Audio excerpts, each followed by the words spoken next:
Alright, stop scrolling, because this one is about to blow your mind. Imagine waking up, grabbing your phone, and the first thing you see is Orlando Brown. Yes, that Orlando Brown. The man who treats interviews like improv theater, casually, dropping a bombshell that Meek Mill is allegedly on Diddy's infamous infected party list. Let that sink in.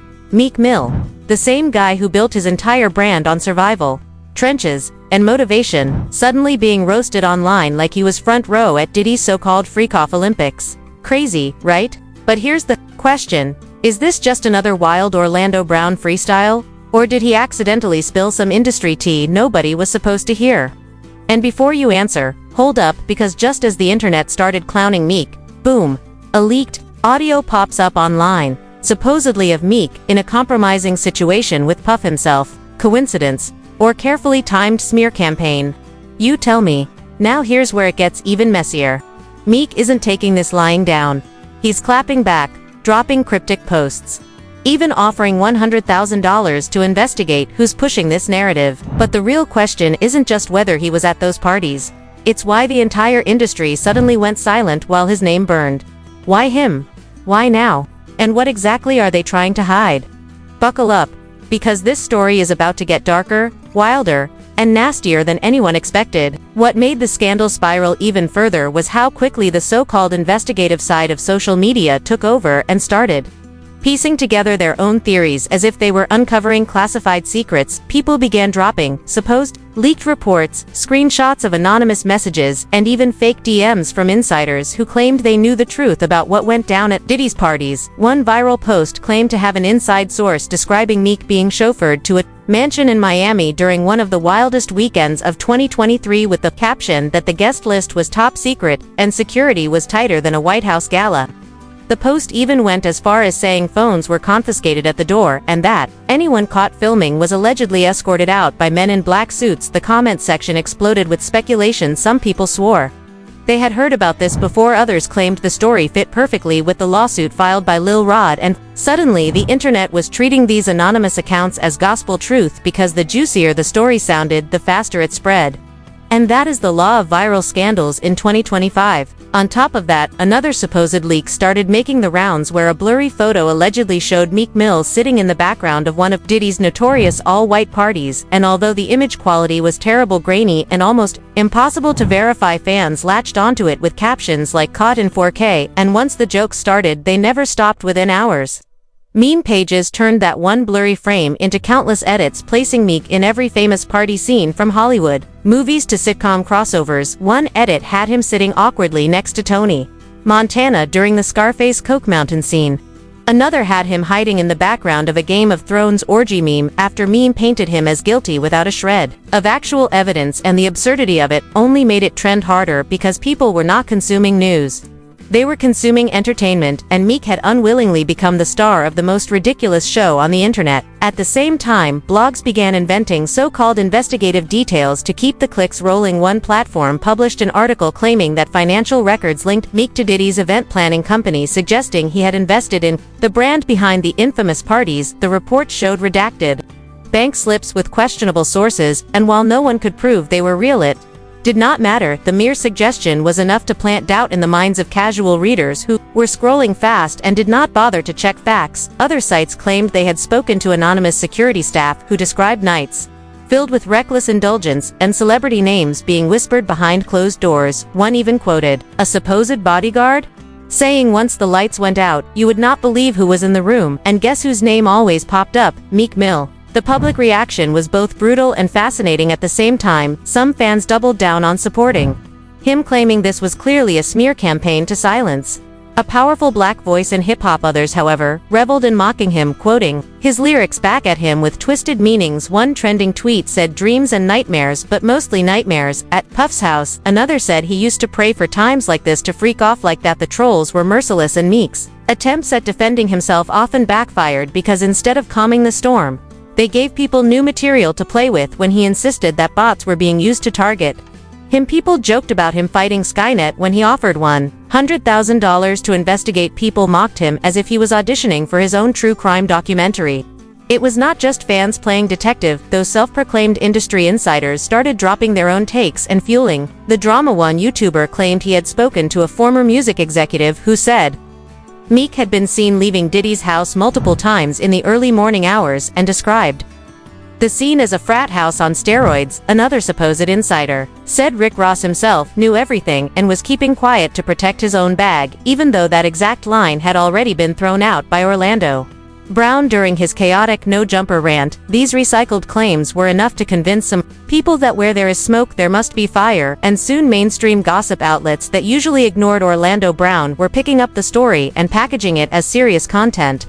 The scandal then crossed into the world of TikTok, where creators thrive on dramatization. People began making short skits acting out exaggerated versions of what they imagined went down at these alleged parties while placing Meek front and center. Some creators played him as the clueless rapper who stumbled into the wrong room, while others portrayed him as a main character at the so-called freak-offs. One viral video recreated the supposed moment of the leaked audio clip with actors lip-syncing to suggestive sounds, claiming this is what they don't want you to know. Whether it was parody or conspiracy, no one cared because the entertainment value outweighed the truth and the narrative grew legs of its own. And through all of this, the pressure on Meek Mill kept intensifying. Each day felt like a new chapter in a scandal he never wanted to be part of, and yet he could not escape because silence would make him look guilty, but speaking only added more to the spectacle. In one live video, he addressed the situation, saying he had only been to a few of Diddy's public New Year's Eve parties where hundreds of celebrities were in attendance, but that he had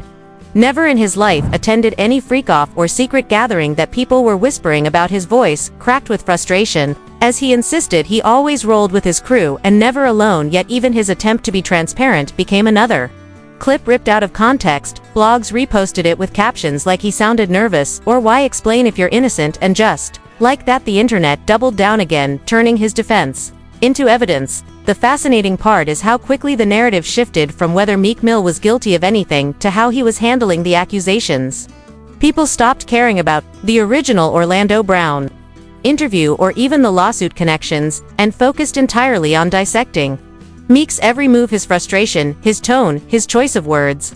Everything became fair game for analysis and ridicule, and in this environment, there was no winning because the story was too juicy to die down, and the more he fought, the more entertaining it became for the masses, who were watching it like reality television. And once a scandal crosses into that territory, truth becomes irrelevant, and perception becomes the only currency that matters. As the circus grew louder, the consequences began to feel heavier because scandals like this never stay just on the surface, and the more traction it gained, the more people started talking about real fallout, legal risks, industry backlash, and the potential for permanent damage to reputations and careers. It was no longer just about memes and gossip, it was about whether this narrative would stick to Meek Mill in a way that affected his music endorsements and public standing forever. Whispers began to circulate that major sponsors were paying attention to the noise, and that even though no evidence had been proven, they were quietly monitoring whether associating with Meek might backfire. In the climate of instant online judgment, some supposed insiders even claimed certain brands were putting deals on pause until the chaos cleared up, which, if true, shows how dangerous viral scandals are in 2025. Because truth or lies do not matter, perception does. Meek himself seemed to recognize this risk when he doubled down, saying he would never be affiliated with Diddy's private life, and that his visits to Puff's parties were nothing more than standard celebrity appearances with dozens of witnesses. Yet even this straightforward clarification felt like a desperate attempt to steer the narrative back into reality.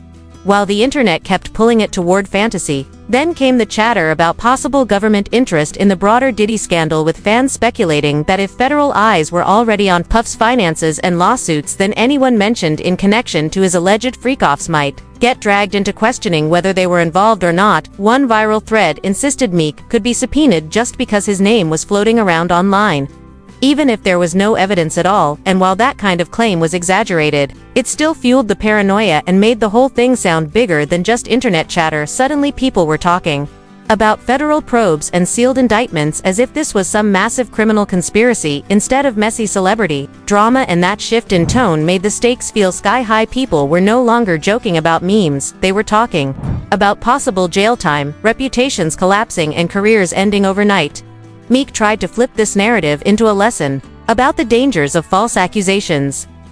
highlighting how quickly a person's name could be destroyed without proof. He told his followers that he had watched countless black men in the industry get torn apart by rumors, agendas, and silent campaigns, and that what was happening to him was the same pattern playing out again. He framed himself as a target, not just of trolls, but of powerful forces who wanted him silenced because his voice from the trenches carried too much weight. He reminded people how often the world had written him off before, and how he had always fought back to reclaim his place, but this time, it was not about music or courts, it was about his identity, his name, and the legacy he had built. He argued that the industry was full of secrets and contradictions, and yet somehow he was being singled out, and that double standard was exactly why he believed there was an agenda at play. Meanwhile, fans online split into two camps. One side argued passionately that this was clearly a smear campaign orchestrated to drag down another successful rapper from humble beginnings. They pointed to how suddenly the bots flooded his mentions, how the audio clip appeared out of nowhere at the perfect time to fan the flames, and how Orlando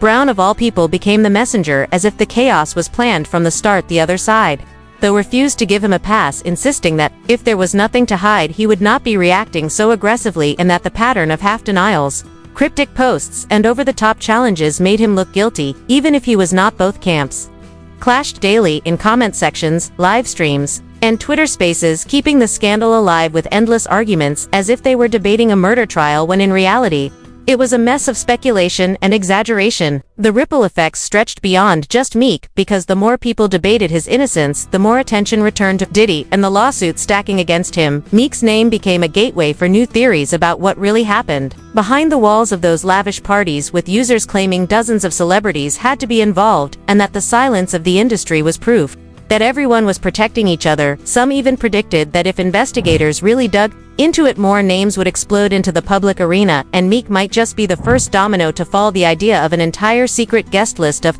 A-list rappers and actors turned into a recurring theme online, with fan-made spreadsheets, fake leaked rosters, and endless speculation about who else was in the room. This widened the scandal far beyond its original scope, making it feel less like one rapper defending his name, and more like the tip of a massive iceberg. In the middle of this storm, Meek attempted one final push to separate himself from the narrative, by saying publicly that the only wild behavior he had ever witnessed at Puff's events was the kind of drug-fueled excess that was common in the industry, and that he personally stayed away from all of it. He claimed he had seen people indulge in coke, but that he did not even like being addicted to weed.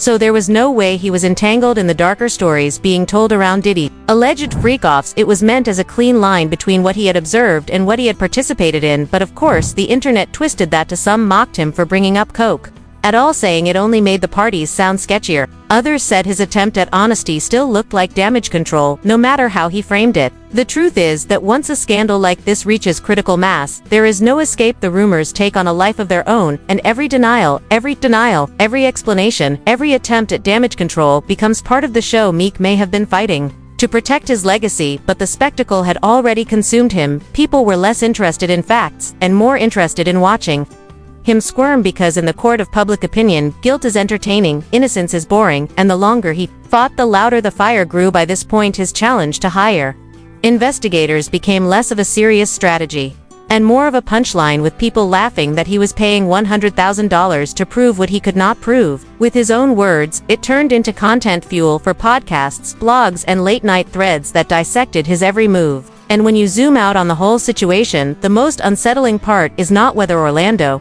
Brown was telling the truth or whether Meek Mill was guilty of anything, but how easily a career and a reputation can be hijacked by one outrageous statement, one vague court document, and one manipulated audio clip. In less than a week, a rapper who spent years building credibility as a fighter against injustice was reduced to memes about freak-offs and infected party lists. His story became less about his achievements and more about an unproven rumor tied to someone else's scandal, and that is the true power of viral chaos. It does not need facts, it only needs attention, and once it has that, it grows uncontrollably, leaving the target scrambling to clean up a mess that may never really disappear.